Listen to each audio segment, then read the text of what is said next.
To be here tonight and listen to a few things to give a little report on our progress as we've been talking about the future of the Johnson County Schools. We are broadcasting tonight on Strive, and thankful for getting everything set up here, Marcus and our very capable student help. We do that about better than anybody around the country does it, so yes, well deserved. Tonight is all about just giving some information. I want to review with you the things that have happened up to this point. If you haven't picked up an informational sheet, it's really pretty much the same stuff that was handed out in the fall. There's information about expenses that have been incurred in the building fund since 2013, and then it's also got the survey results after we analyzed the information from our input meetings that we had in the fall.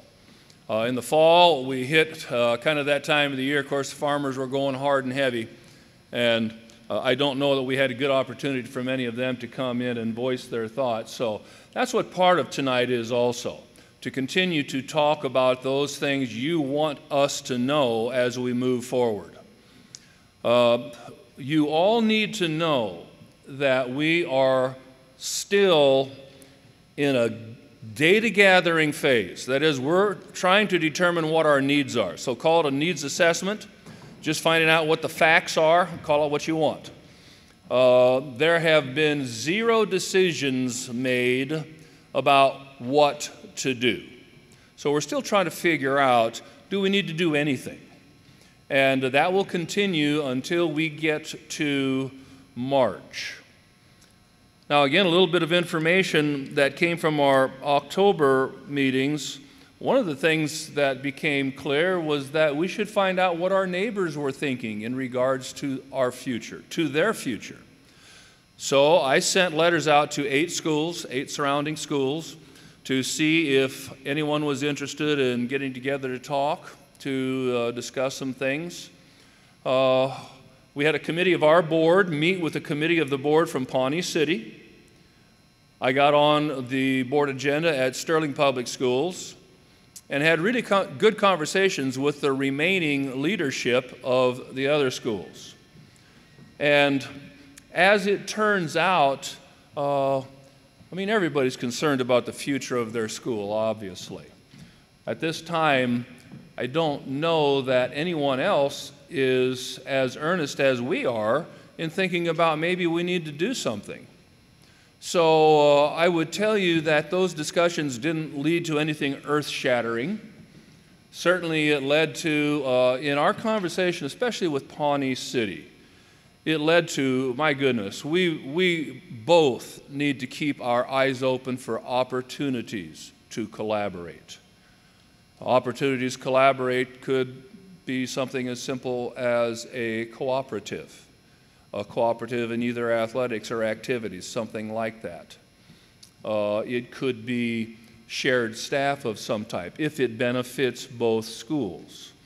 Obviously, nothing is coming to mind about what the specifics of that might be. But we left that meeting very much understanding that they were as intent as we were in wanting the best for our children. This focus of what we're talking about is about our kids. That's the bottom line. So when you think about the future of the school, it's the future of the nurturing of our kids.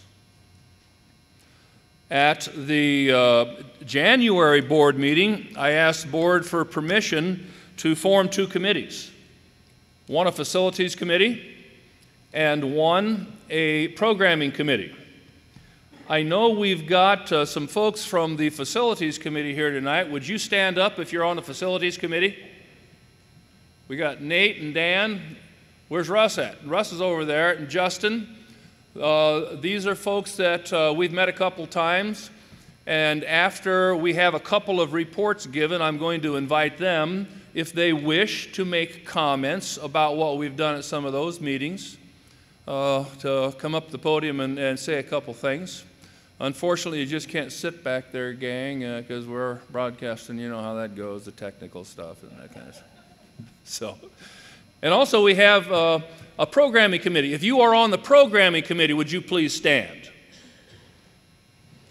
Yes, we've got several folks here on the programming committee. We are meeting tomorrow night. We've met one time, and quite frankly, there's not anything we're going to talk about regarding programming at this time. Now, why 2 committees? Well, obviously, facilities is on kind of the forefront of everybody's mind about what should we do, what are the conditions of our current facilities. Are they such that we renovate them and we don't worry about anything and just keep going the way we are? Do we build something new? The fact is that we are needing to take a look at our programs as well. On your sheet, that is the survey results. I would direct your attention to question number 6.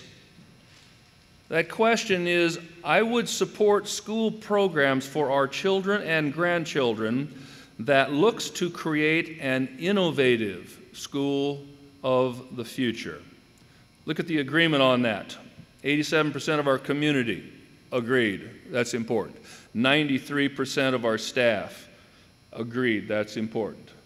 So 90% of our school community believes, yeah, we need to be looking at an innovative school of the future. Well, what does that mean? Well, until you sit down and talk about it, it can mean a lot of different things. Does that mean a lot of changes? Maybe, maybe not. Maybe we already have an innovative school that we just want to keep going at as we have it. I'd like to think, however, that technology is going to play a pretty heavy role in that, and close examinations of what we're doing right now using innovative technology to help us deliver instruction and to assess instruction and to nurture learning. I think that deserves a real hard look. I do know also that I am going to be asking for reports from both committees to go to the March school board meeting. And at that time, I'm going to ask the board to deliberate a little bit and think about what our next steps are. So at the March board meeting, I am wanting to have all of our fact findings done so that our board then can think about, well, what does all this mean and how does it look when we move into the future? So, also at the January board meeting, I asked the board to endorse a relationship with someone who I've known for a while, Russ Coe. Russ has 34 years with Fremont. He was with the Fremont Public Schools for 34 years. He was their director of operations for 20. He was involved with a whole bunch of different projects that Fremont has done. To tell you the truth, when I got here in July, and I think it was probably the end of July, that I made a phone call to a gentleman that I had worked with in some other schools as we thought about our futures. And that gentleman worked with schools from Kansas City to way into North Dakota, and he'd been doing it for 40 years. Well, that gent has kind of been handing things off to Russ. Russ just retired from Fremont. So he has worked with the North Bend schools in their successful project as they move forward with additions and renovations to their school. And Russ just knows this stuff. He knows because he's been in the school business. He's been around old buildings. He's been around new buildings. He's been around bond initiatives. And I wanted someone that had expertise in that area, while I know how to, once in a while, coach basketball. Of course, that was a while back. I don't have any knowledge that's worth a hoot on facilities and how much of a shelf life they have left, if they're worth saving, if we need to put more money into it. And I just felt the need to get somebody involved that really does that well. And we have that with Russ. So actually at this point, I'm going to ask him to give some remarks about what we have done with our facilities committee and what he has found at this point. And then we'll move on and do a little bit more talking, and then we will get into just some discussions. We'll listen to what you have to say, and we'll answer any questions as best we can, and maybe get out of here before it gets too bad outside. So this is Russ Coe. Russ? Thank you.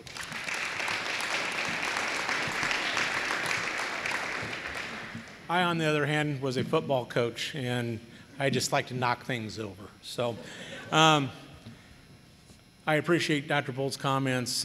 20 years in the trenches, so to say, and facilities are my thing. Old contractor, old shop teacher, and I do have all my fingers. So that's always my qualifications. If you can teach that and be a contractor and not lose any digits, you're pretty good. They asked me to come here, and I was on an unbiased fact-finding mission, and that's what I'm still here for. I want to hear what you folks have to say. But here's what I've found, and thanks to the Facilities Planning Committee, we walked the halls, we looked at the rooms, we opened doors, we looked at mechanical systems. We did not climb the roofs because the roofs are good, and that's a good thing. But what do you do for facilities? You've got to know what the needs are.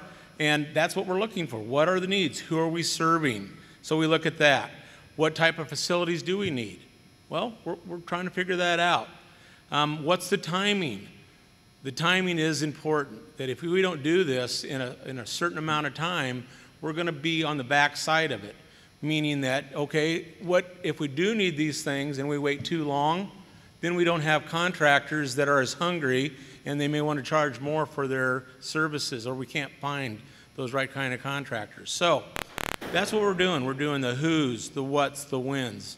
And then I actually get into the buildings, and I had the committee look at these things. Safety and security improvements. What do our existing buildings have going for safety, security?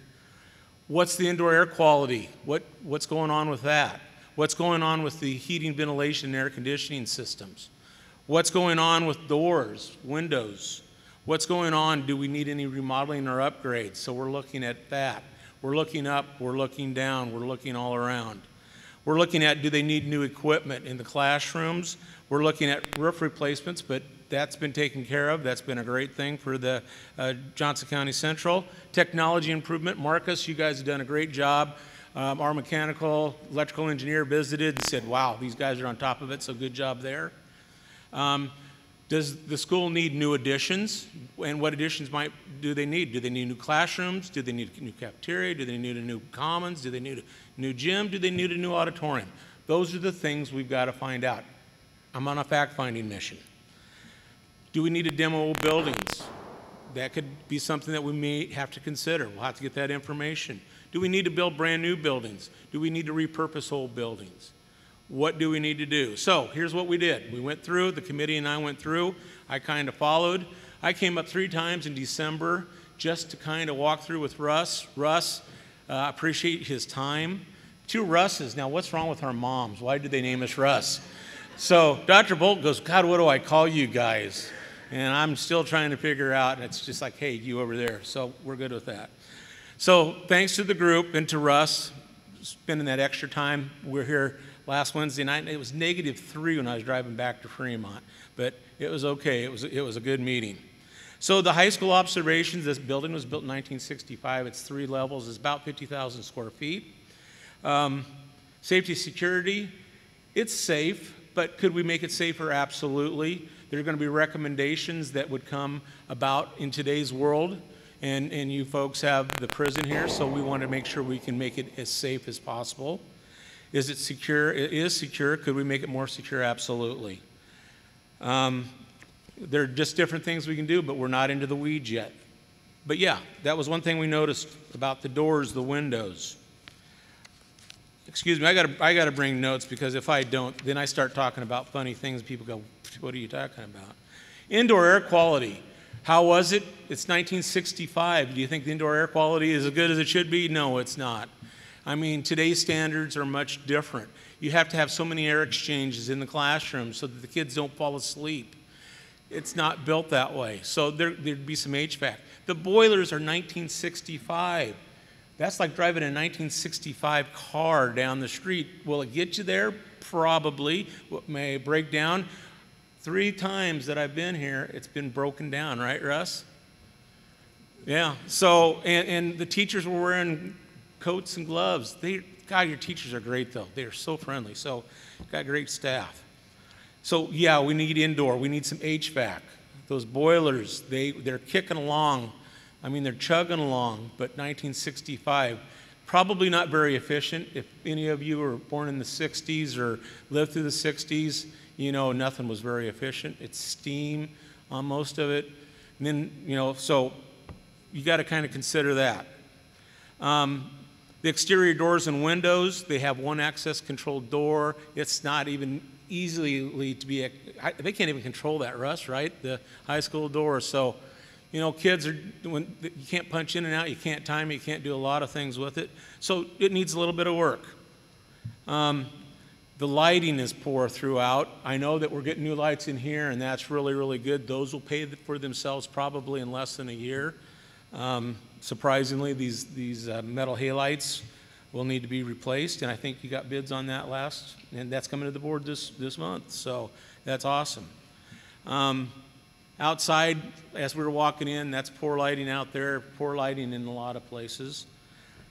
And I'm not trying to offend anybody, I'm just bringing the facts, building facade, it needs a facelift. You know, when you drive into a community, a lot of people drive in and they drive by the high school, they drive by the elementaries, they want to see what the schools look like. It needs a facelift. 1965, it was fine, but today's world, it needs to be different.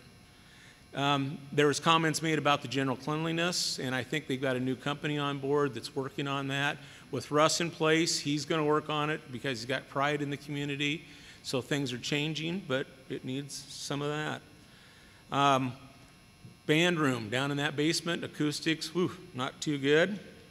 The electrical system definitely needs updated. Fire alarm system needs updated.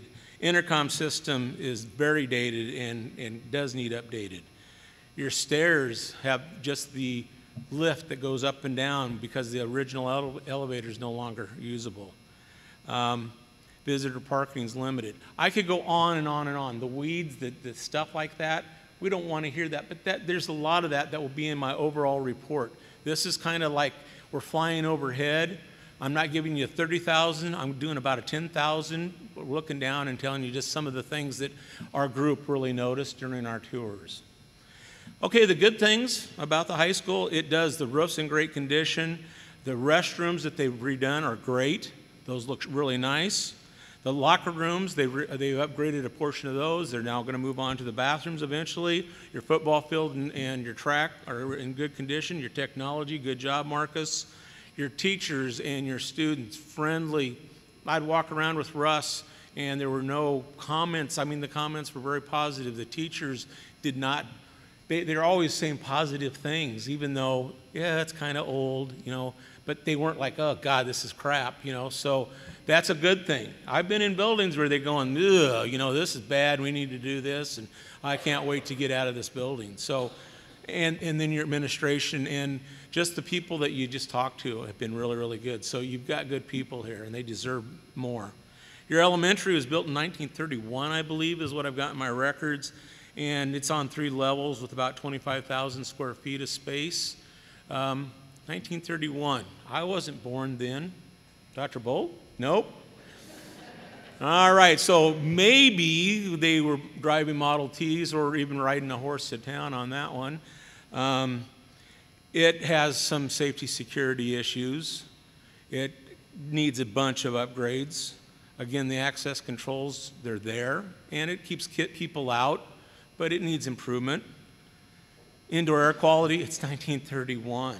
I mean, no, it's not there. Heating ventilation, they did some stuff back in the 1999 bond issue.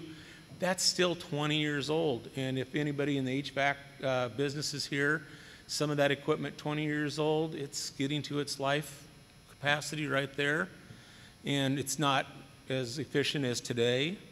Some of it is still fed off the old boiler, the old steam radiators, and you know, I don't know, John, have kids been touching that lately this No, not yet. Good. They kind of learn like, ooh, that's hot. I'm not going to touch that, which is good. But they've covered some of those up.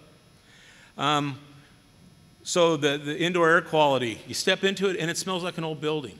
You know, that's what it smells like. So you follow your nose. When I came today, they had a major water leak, and when I stepped into the auditorium gym, it felt like kind of a sauna, and like the ceiling was kind of dripping because there was a major leak, and I think there's a cracking down in the tunnels is what I think it was called. Something had happened, and they had to figure out what was going on. That's because the piping is 1931, a lot of it. And if anybody lives in a really old house, love old buildings, but boy, they need a lot of upkeep. And that's costly. And they're hard to repair, and some of that's inside the walls that you can't get to.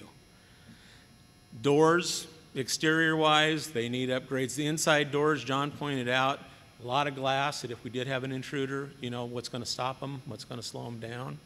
So there's some concerns there. The windows lose a lot of heat during the wintertime, so efficient-wise, not the greatest. And again, our group that walked through there, we're noticing that, especially on those cold nights, it was fairly easy to see, not the best of situation.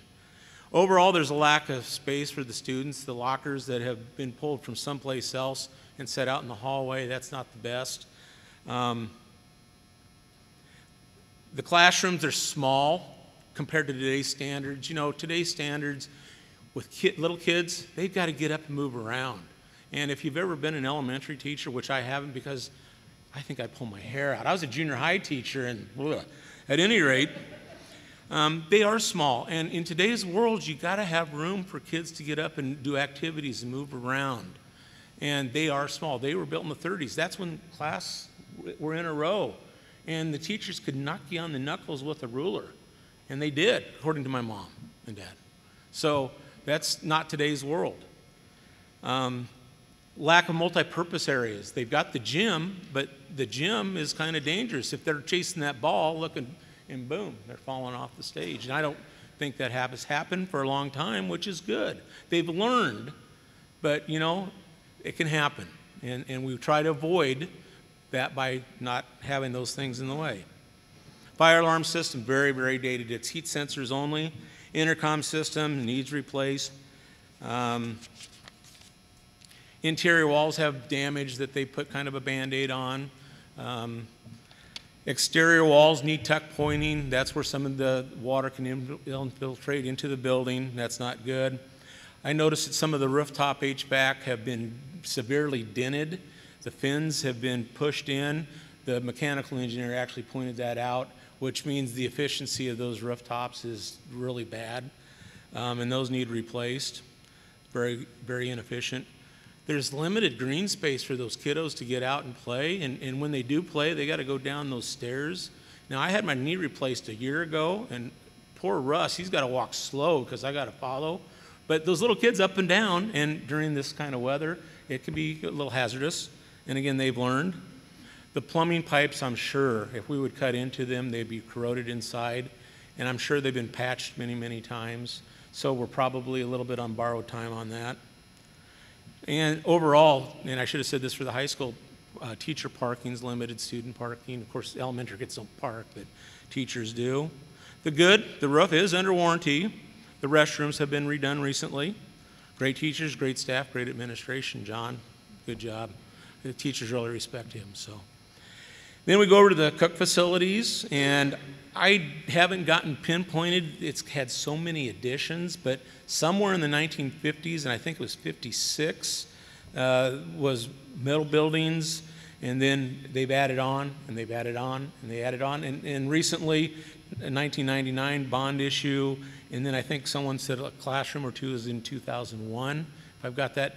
And I write a lot of notes, but then I got to try to read my writing, and I should have been a doctor, but no, I couldn't do that either. So, safety security, the building has 27 exterior doors. Right, Russ, 27? One's on access control, and as you enter that, you buzz in, and you just can then enter the building. So, I think they know everybody over there, so if you buzz in, it's probably pretty good, but if a stranger could walk in and they aren't greeted, they've got access to the whole building. Indoor air quality depends on what part of the building you're in. The newest part, I think, was absolutely fine. As we got into some of the older stuff, it smelled like a 1954 building. One of the facilities committee persons said it had termites way back in the day. So there's kind of that smell. Some of the rooms have paneling on them. It smells kind of like that. So it smells like old building, and there's not an air exchange, so it needs some of that. Interior doors are various types, everything from a hollow core door to interior doors that aren't as safe, and it can't be as secured as easy if there was an intruder. There are flooring issues throughout, from the old tile to the new tile that was put in 1999, and you see the little bubbles underneath, and I don't know if that would not pass in today's world. And they do have some roofing issues, and it's not so much the roof, I think, is that they've added on that where those buildings meet each other, between the flashing and the tuck pointing, there's just some water infiltration going on, and water in buildings is a no-no. We don't like water in buildings. So they've got some of that going on over there. The good thing that the building committee noticed was it's all on one level, and it's got a nice new gym, newer gym. It's got a newer art room, it's got a newer band room, science room, which the HVAC is having problems with, always has had problems with. So they don't have controls from here. You got to physically drive over to Cook to do the controls, right, Russ? Kinda, sorta? Yeah, I have the computer here, but they don't talk to each other. And if to do that, you really need your controls to work 10 miles apart.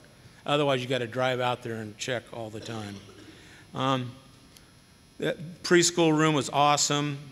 Some of those elementary rooms, those are really good. So there's some really good things about the Cook facility. Again, the teachers very friendly over there. Administration great to talk to. And I have taken up that time. That's what I've got, Dr. Bolt. I mean, I want to keep it short because there's so much more to gather from you people. We haven't talked to the teachers yet, so I haven't even gotten the report back from the mechanical and electrical engineer. So we're waiting for those types of things, and there'll be more gathering if needed, and we're just still in that gathering point. So I'm looking forward to your comments. Thank you. We'll get some questions for us if you have them here a little bit. Anybody on that facilities committee that'd like to come and just talk at all about anything that has been going on with the committee work? Don't have to if you do, though. Come on now. There we go. There we go. Attaboy, Danny.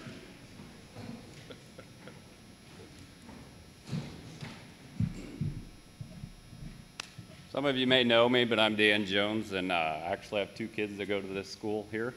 I actually grew up in Tecumseh, graduated from Tecumseh, and I'm fortunate to be married to a Nemaha Valley grad. So, so we're kind of torn in house, but no, it's a good thing. You know, this facility committee, you know, we really looked at just, so far we're looking at the facilities. What do they look like? You know, obviously we got some outdated buildings. Is there some highlights? Absolutely. The Cook facility, the newer part of the Cook facility is absolutely awesome. I wish everything looked like that. We probably wouldn't be in this situation. Elementary school is really outdated. You walk in there and you can smell the muss. Stuff's outdated. High school, you know, it's in better shape, and I think, you know, whatever direction we go in there will be good. For the facilities committee, you know, yeah, we're trying to keep an open mind. This isn't something we're looking at. We're going to completely tear everything down and build brand new. We're very cautious. This isn't an open checkbook, and I think that's key to know. I wish we could go build a brand new school. You start comparing to the other schools around us. You know, what are we doing different in our school that others aren't to attract some of those students? Why are we? You know, I guess the alarming thing is we lost I can't remember the exact figure. There was 109 kids that opted out. What's the reason for that? You know, so you start looking at the whole picture, and I think the facilities committee, we have a good committee, and that's what we're looking at. You know, we're not, hopefully it goes good. So, is there any, Great. Otherwise, good. Thank you. Well, let's just do some questions.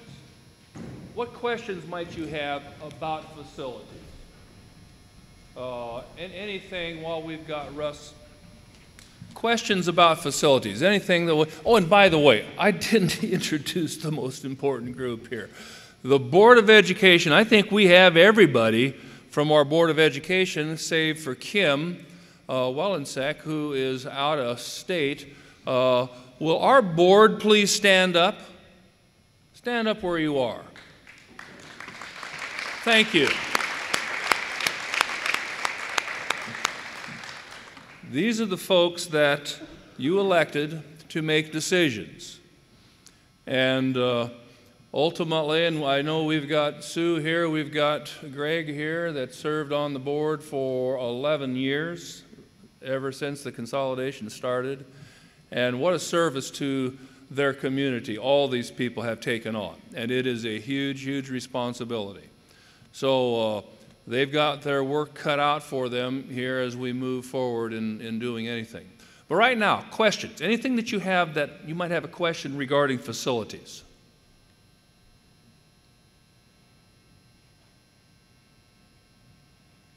Very good. We'll move on. You know what? I want you to take a look at a couple of other things here. I believe question number 4. Question number 4 is an interesting question. I would support building a brand new pre-K-12 facility on one site. Actually, that's not the question I want. Everybody wants a brand new facility. What am I talking about? Look at question number 3. I would support a move to put all pre-K-12 education in the district on one site. 72% of our community agreed with that.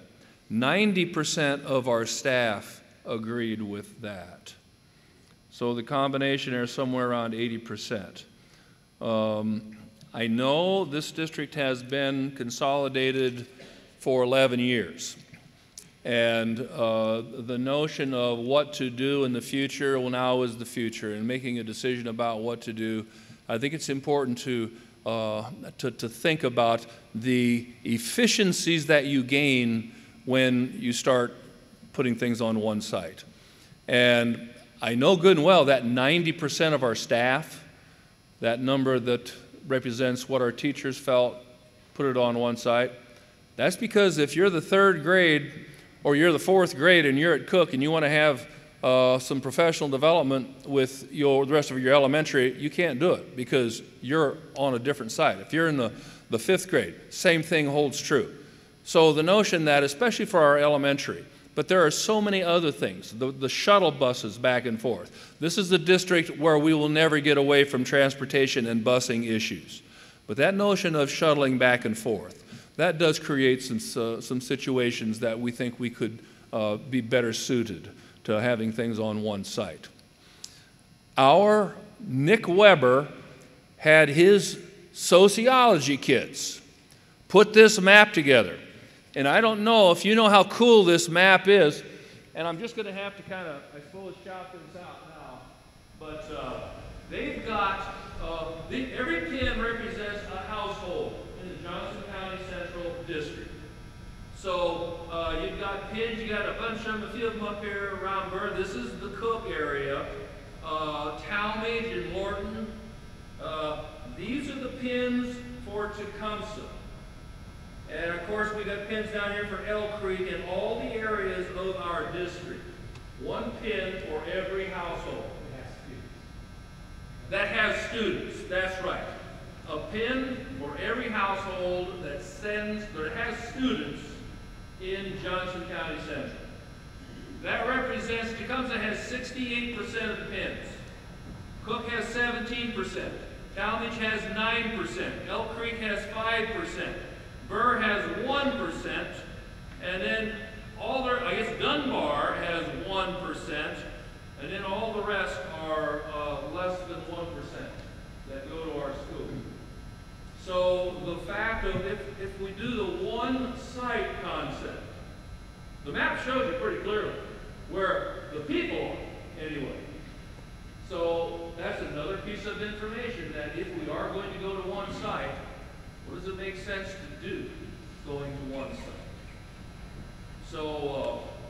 once again, I was really proud of Nick and his class to put this thing together, because it's very helpful to have that kind of a visual that gives you information as you think about, well, what do we do from here on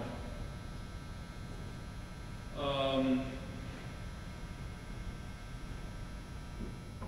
I guess the only other things that I would say is take this information home on the survey, take a look at it once.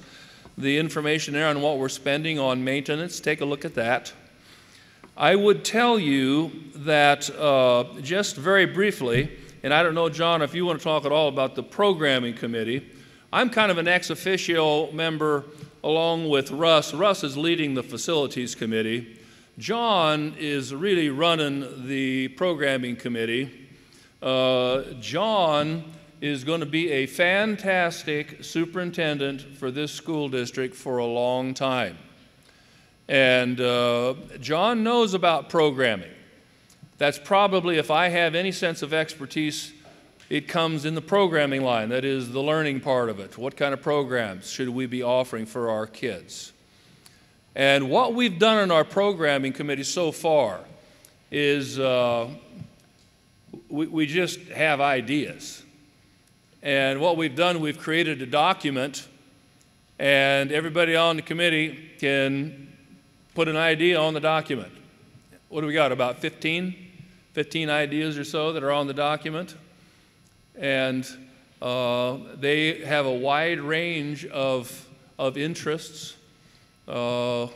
Maybe doing something different with the schedule. One thing that is on that document is the concept of career academies. If you look at question number 8 on this survey, I would support school programs that include career academies as a foundational part of Johnson County Central programming. 88% of our community says, you know what, that's what an innovative school of the future looks like. Programs that help kids understand about careers. We currently are in a partnership with Southeast Community College in a career academy program called CENCAP, Southeast Nebraska Career Academy Partnership. So we're already doing some innovative things with CENCAP and career academies. Our kids take college class credit right here during the school day. They get credit for that. Southeast Community College pays for half the tuition. The Board of Education is paying the other half for at least one of those classes if they get decent grades.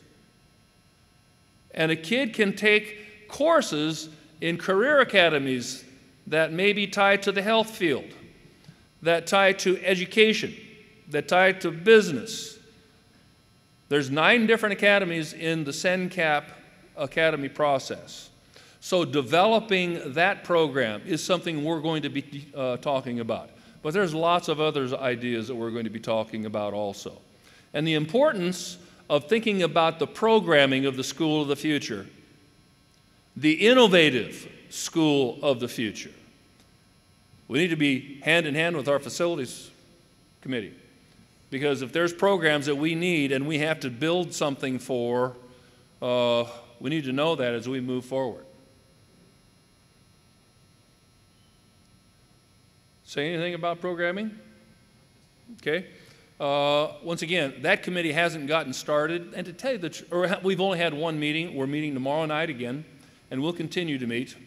And to tell you the truth, the impetus of getting a complete report done from our programming committee isn't as urgent a need as the facilities committee is, because no matter what, we can continue to develop programs right now.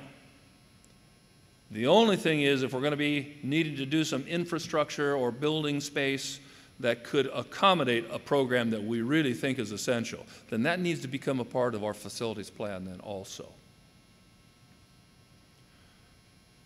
Any questions? Yes? Yes. After you've kind of had the overview of all of our facilities in general, this might be too broad of a question for you to answer, but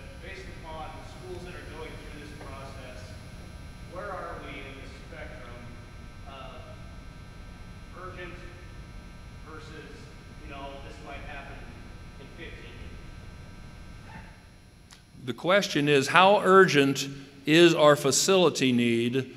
Is it something that should be done right now, or the urgency of maybe 15 years later? Where are we at in that kind of a spectrum? You're getting more towards the urgent side, and it is a broad question, but after 20 years of having your bond issue, last one was 1999, I believe. So that means that you haven't put money into your facilities except for general maintenance for 20 years. And compared to other school districts, a lot of other school districts are putting money in because it's so important for the kids and for the teachers of today. So where are you at? Oh, you're a lot like a lot of other schools, but we're tipping the scale here, especially with your HVAC system, especially with some of the other things that are going on.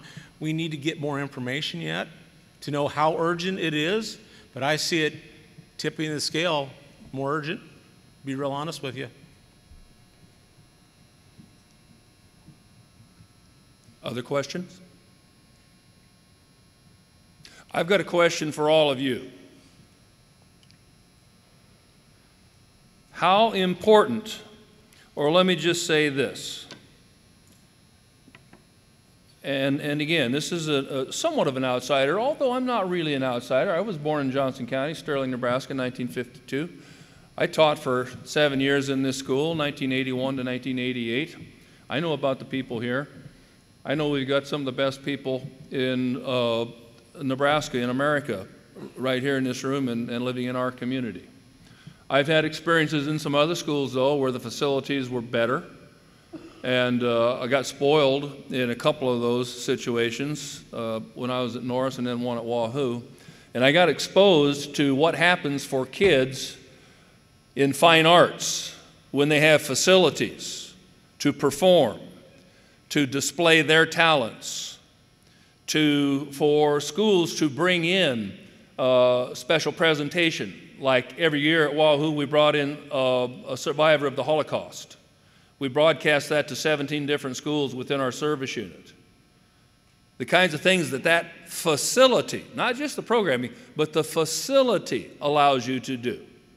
So, how many people here think that some type of a fine arts facility, auditorium, performance facility, I don't care what you want to call it, how many of you think that is a need, not a want? How many of you think that is a need for this school district? Raise your hand.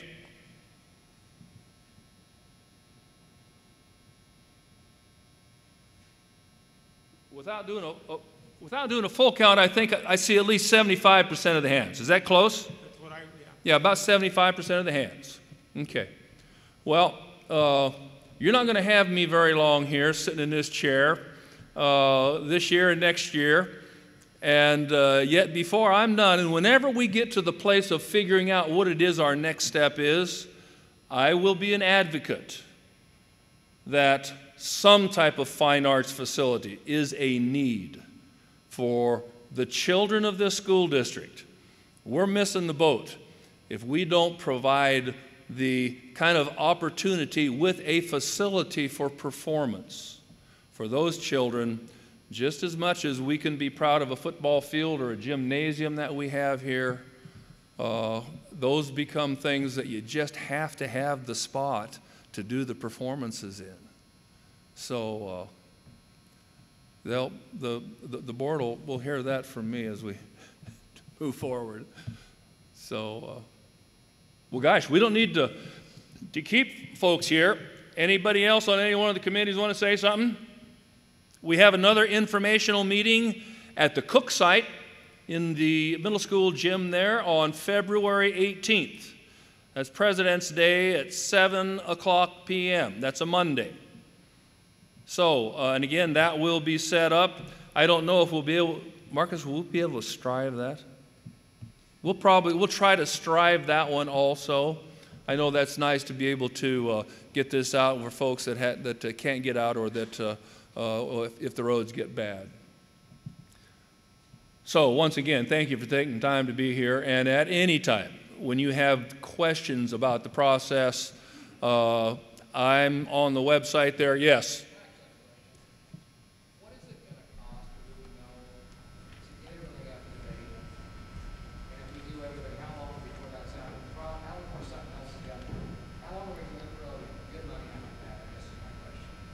I thought we'd get out of here before we got a question on cost. Well, the bottom line, that's the magic question. I mean, it truly is. You've got a dollar amount that we've spent on maintenance things, and not all of those things.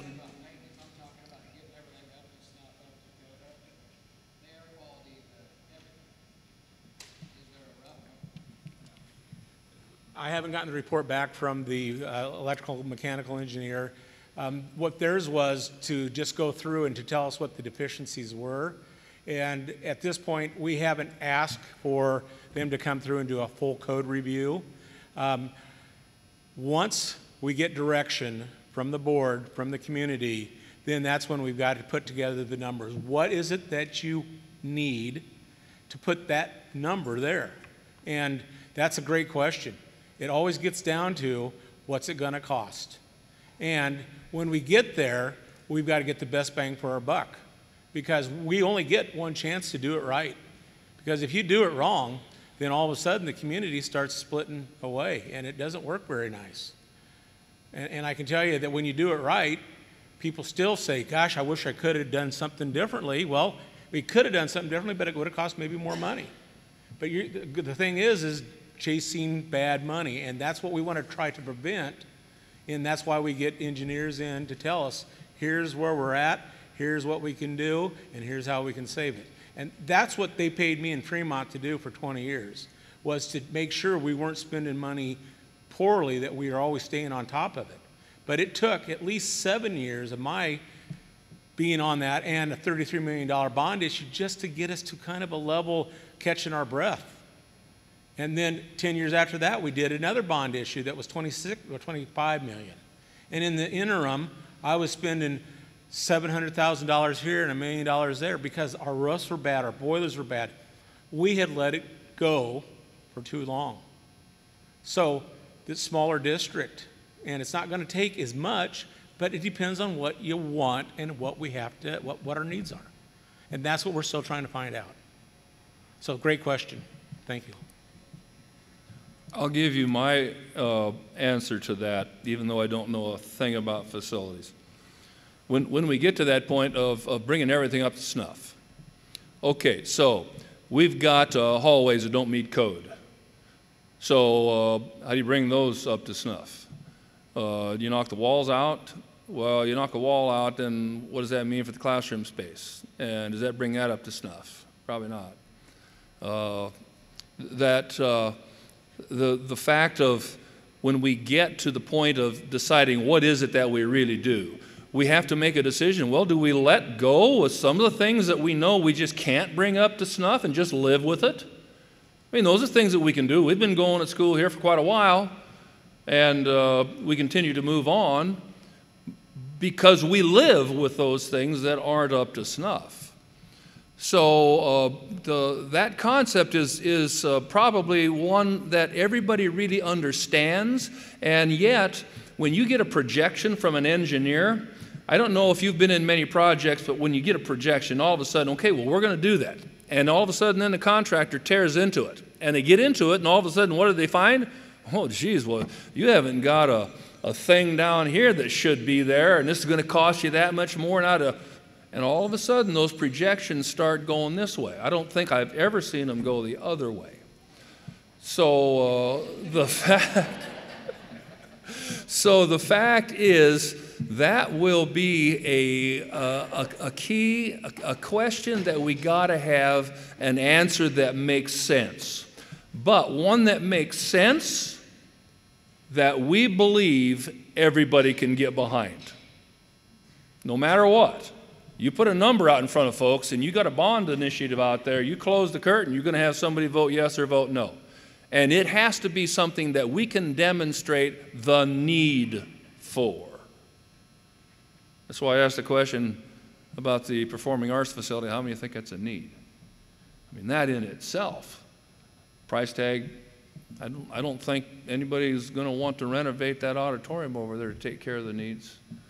So, yeah, that's a complex question. That is a complex question, but it gets really at the heart of things, doesn't it? Okay, question. Of the students that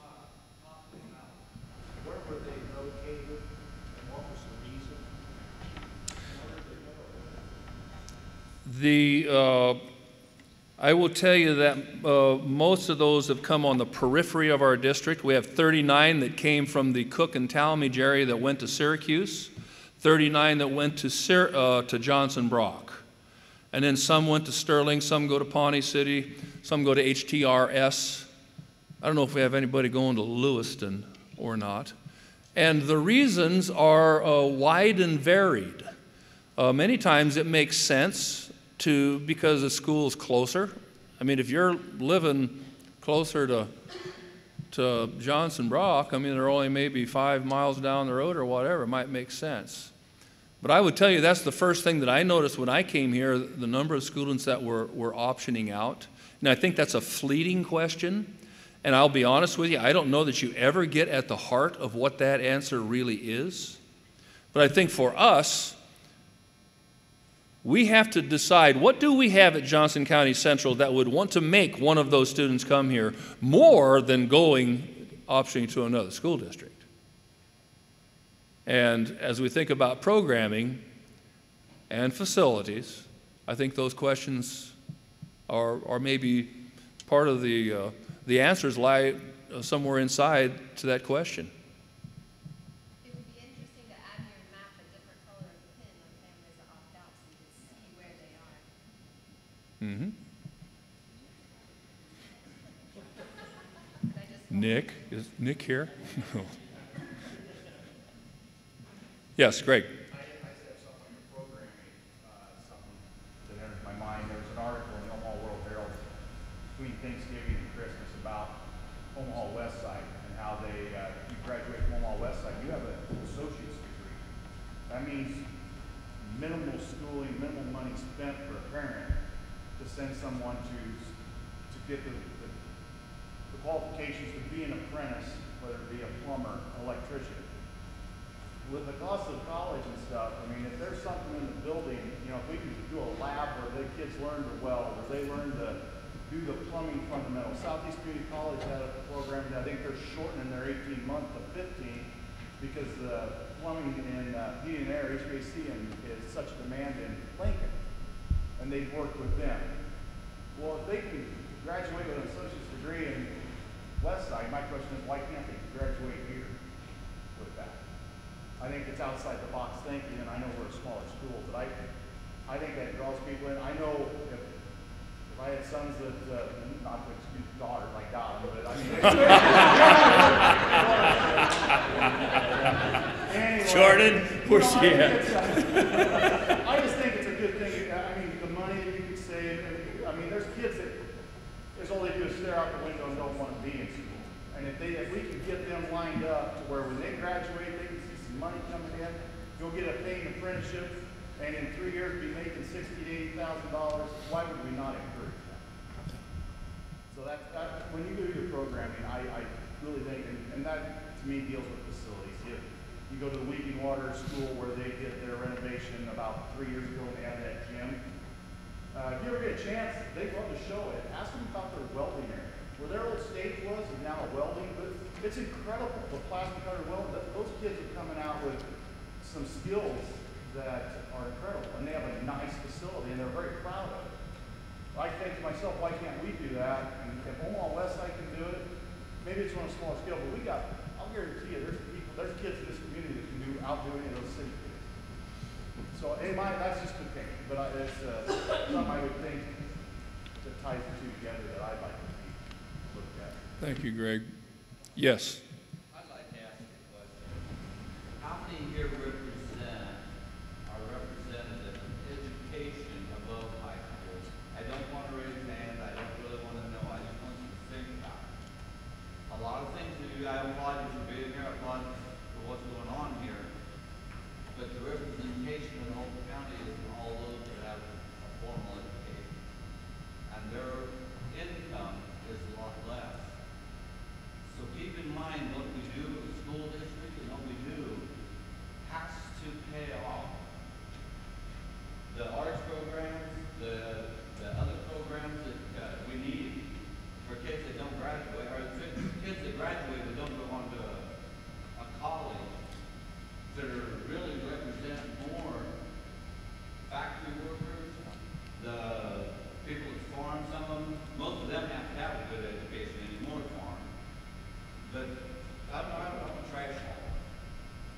I made a business of it. I don't have a formal education for that. I've never worked. But they need that education out of high school because that's what they're going to do. You know, and a lot of them represent the community, but their income doesn't represent what's represented here in a lot of it. Keep that in mind. I Good comment. support doing something to better educate our kids. Yes. 100%. Thank you. Yes. Question? The whole plan of the thing, I'm not opposed to the school by any means.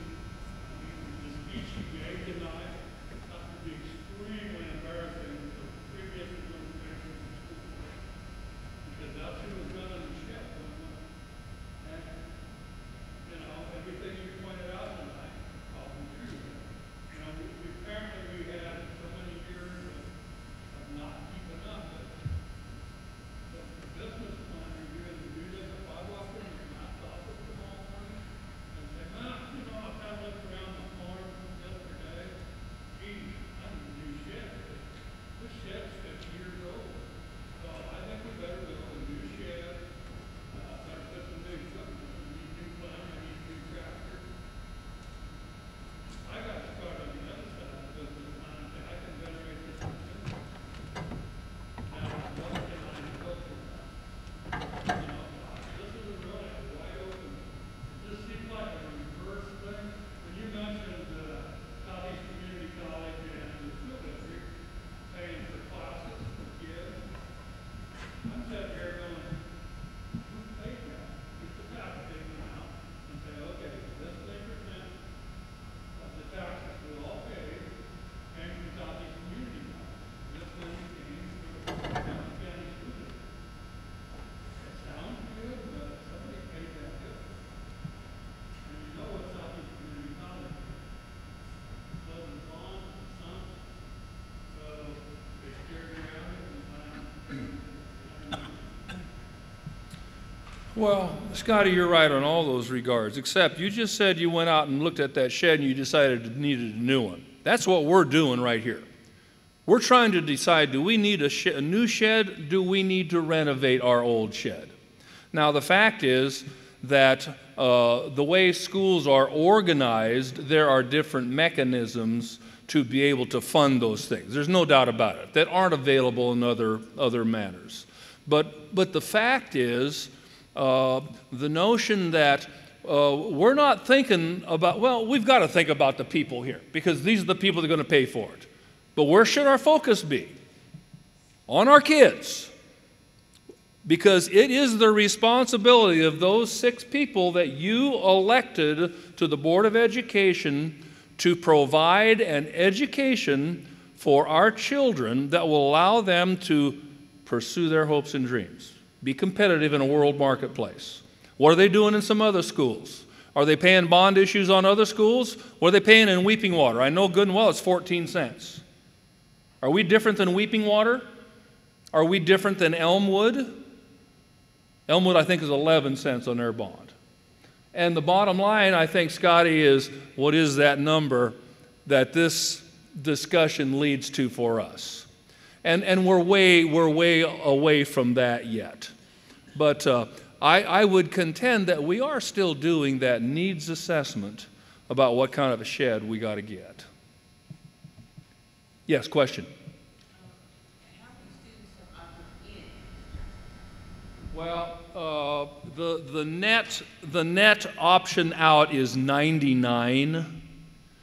So, 17 in and however many that means going out. The net option out is 99. One point that I would like to bring out, all the bricks and mortar world, the people that are inside the bricks and mortar to make a school. And we got some very good teachers. Excellent point. That's the most important part right there. Yeah. The people you put inside the bricks and mortar. So Absolutely. on your truck finding mission, you may want to spend a little more money on the people that teach than you do on the building you put them in. That's a good point. They're the ones that make the school happen. That's a good point. We have to give them. Absolutely. And those are related a little bit. If you're a brand new kid coming out of school and you come to our school, you take a look at the school, and you go to another school, do you think those teachers are looking at some of those facilities? Does it enter in at all? Well, it might. I don't know that. But your point is we need to be doggone proud of the people that are inside this school. They're fantastic people. There's no discussion about that. Yes? Just like to share with you that, I don't know about Teresa Garacki. I teach at Norris. That's where I work. But my heart is here at JCC. So I go to work every day and I can see the resources that that large school district has. But I come here because this is where the people. We're a big family. And I had a conversation with a parent this summer from Norris, and their son went to Philadelphia University, just like my son Nick did, and they said, oh, my child doesn't know what he's going to do, he's going off, I don't figure it out. And I said, well, my son knows pretty much what he wants to do because for his handicap program, he had to take an agricultural class and he realized, yeah, this is for me. And because of the other programs we have here, Nick is actually a sophomore at the university instead of a freshman. Because he was able to take college prep courses. He's got his advanced chemistry done, he's got the advanced biology, all that and things. We have the best staff. And we have more programs than a lot of the other schools that are our size have. And I kind of tapped myself on the shoulder and said, yeah, my son knows what he's going to do. Because of the staff, the scholarships, the programs, the opportunities. And their child is still trying to figure out what they're going to do, when they're not going to do. There's nothing wrong with that. But I'm just glad my family, my son, had a one-step advantage. And so if we can do more with career academies through SINCAP or any other program, that is huge. We're going to get your guys, your students, hopefully on both their feet and running out the door instead of slithering out. Or, they're going to know what they want to do. Hopefully. Megan? I just thank you for the kind remarks, and I'll just say that our job is great because we get to work with great people too. The kids and the parents and people in the district are really what make it. So I think when you talk about the needs, what could we use to make it even better? But it is what Teresa is saying altogether is when we can all work together as parents and teachers, administrators, board members, community members. I think that's where we really need to see is just grow stronger and stronger with that community relationship. Question? You mentioned that you reached out to area schools and you only heard back. You mentioned you heard back from Sterling as well. What was the response from the others, or is it? No, I've heard responses from all. I just didn't get on board with the others in the other schools. The response was everybody feels pretty good about what they're doing right now and really aren't interested in doing anything that could be collaborative with us outside of some things. And even at Sterling, they're interested in co-oping. Matter of fact, they talked with us about middle school football again. But that's activities. That's not necessarily true. Of course, the distance, when you get to an HTRS, probably doesn't make sense. Syracuse has their programs going, probably doesn't make sense there.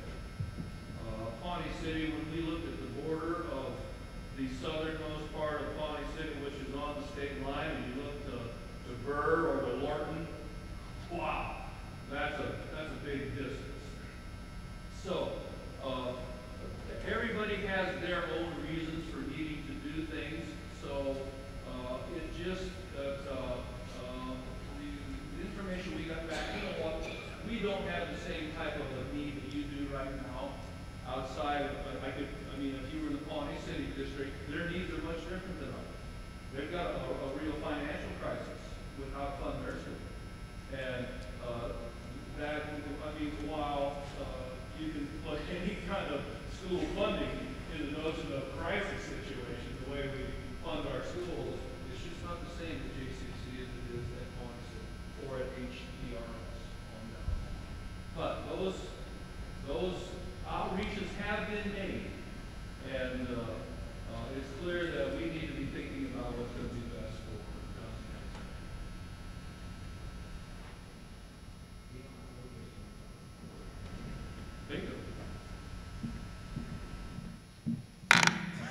Okay, my name is John Rother. I'm principal, so if you get my phone calls, this is the face. Not closing school for tomorrow, as far as I know. Okay. So the programming committee, just a brief overview of what we're doing is we're just talking about what we currently offer for our students, and that's everything from SynCap to soccer, and what we would like to offer. And so what you have to think about when you want to offer lots of new stuff is who will do it, where will it be done, how's it going to be done, how's it going to get paid for. So, one that's always been on my radar for years is before and after school programs, right? That would be wonderful. They could do their homework there. Then, who likes to deal with homework at home? It doesn't get better when they're seniors, I'll tell you that right now. So that's something that could be done, but the fact is you have to staff it. And those staff people have to have background checks. They have to, most of the time they're going to get paid somehow, unless you guys want to volunteer to watch, 70 kids after school, round them up, do all their homework. So those are some things we've been talking about. Other things are academic programs that we could offer. We do offer some things that other schools our size don't offer. We have students that go to play soccer in Nebraska City. Sounds like a long ways away, but they go. We have unified bowling. If you didn't know, we do have a bowling team. And if you haven't seen it, it's fantastic. It's one of the best experiences I've had. Those kids have a great time. The Strive team is one of a kind in the area. If you watched the basketball games last night on Strive, it's basically somebody's filming the game. There's no commentary. You may not even see the score. Tell you in the quarter. So they do a great job. So those are some opportunities that are available to kids. But again, when you can only do so many changes at a time. You can only add so many things. And like I think right now we're doing robotics after school with middle school. Is that right? 6th grade, right? And again, you have to have people to do it. You have to have the materials.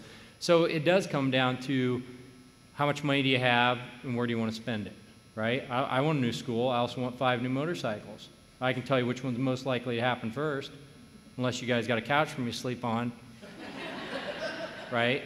And that's what it comes down to with how we spend our school money.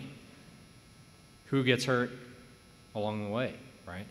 So if you have ideas for programming, Karen Hunzecker's on that. I know Devin wants to join up. Who else is out there programming? Mike, Matt Weber, Gail Hutt. You can tell them like, hey, here's some ideas. And we have lots of ideas, but again, it's going to come down to who can do it. How's it going to get done? And we do have transportation issues. That's always going to plague us. You got to figure out a way around it. You do an after-school program. Where does it happen at? Cook, Tecumseh, and then you got to bus them again. So if kids are not part of the program and they got to be bused down to Tecumseh, how are you going to get the rest of them down that stay for a program? So now you got more busing issues. Now you need more bus drivers, and it's just kind of a waterfall effect, right? Like one idea the other day, somebody said, "Why don't you put all 3rd grade up in Cook also?" Well, now you need another bus, you need another bus driver, right? Now you got to open classes here. So you can add programs, you can take programs away. We can cut some things to add other things. A lot of it sounds very simple to do, but it does take a lot of work, and some of it's going to take some money. But I'll tell you, the staff is very cognizant of the spending of money, almost to a fault. I'll have teachers say, yeah, I spent that $10 on my own because I just don't want the district paying for it. It's like, come on, we can spend $10, right, Marlon? Board members, we can spend $10. That's a lot different, but they are so cognizant of your money as taxpayers that they'll spend their own money, for piddly things that you think, what are you doing? And they're even afraid to give me a $100 purchase order for something like, well, I don't know if I should buy this. It's like, come on, we can afford that, okay? They're not handing me the $30 million purchase order saying, trying to slip that past you. So programming, it's a lot of fun dreaming about some of that stuff, but again, it's going to come down to what we can feasibly do with our personnel, or maybe that's where we end up, is adding personnel. I don't know, okay?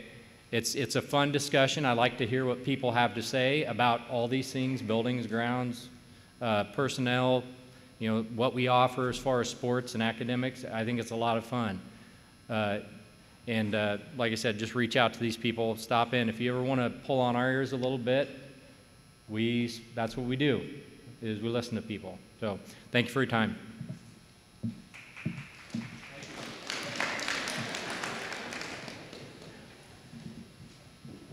Okay. Yes, question. I grew up in Cedar, Nebraska. Okay, when their school, high school closed, we went to Table Rock. So our tax dollars went to the Table Rock School District. Now, Table Rock has consolidated Humboldt. Our tax money goes to Humboldt. My brother has 4 grandkids that his kids live in the Cedar area to go to Pawnee City. Pawnee City doesn't get any of that tax credit. It's all going to Humboldt. They're auctioning it. Yeah, the Pawnee City. Well, they have houses in the county, and so they can go. They live in the county, but they have no land, farmland, to keep the house. So the money's going to Humboldt, which is two counties. So how does Pawnee deal with that? I mean, you say they're in bad shape, but that's part of the reason why, because the state has let this go on. Where if your school district closes and you opt out to another school, and then they go somewhere else, you should have a say of where your tax money is going to go in that county. I think it should stay in the county where the schools are. Yeah, and the way that Nebraska laws read, every household lives in a school district somewhere. So the school district that the residence is here is the land is associated with HTRS, isn't it? Because they went to Table Rock, and now Table Rock's all in with HTRS. So if you want your child to go to Pawnee City, you have to fill out option enrollment papers. And you can do that. And then if you have more kids optioning in than you do optioning out, then the state will pay you for every one of those children. So Pawnee does get money because I know that they have more kids coming in than they do going out. So they still get a reimbursement for that of sorts. Now, the situation with Johns County Central? No. We got 99 more going out. So we're not getting anything from the state. However, those people that option their children out, they still live in our district, and we get those tax dollars. So that's the way the economics of that works. Other questions or comments? Great discussion. Again, this doesn't happen unless you take the effort to come to these kinds of meetings. I think we learned some things tonight. And again, as John said, and Russ, if you got a question somehow didn't get out here, get it to me, get it to John. I'll make sure it gets to the right people that we get some answers. So again, thank you for coming. Please drive safely on the way home.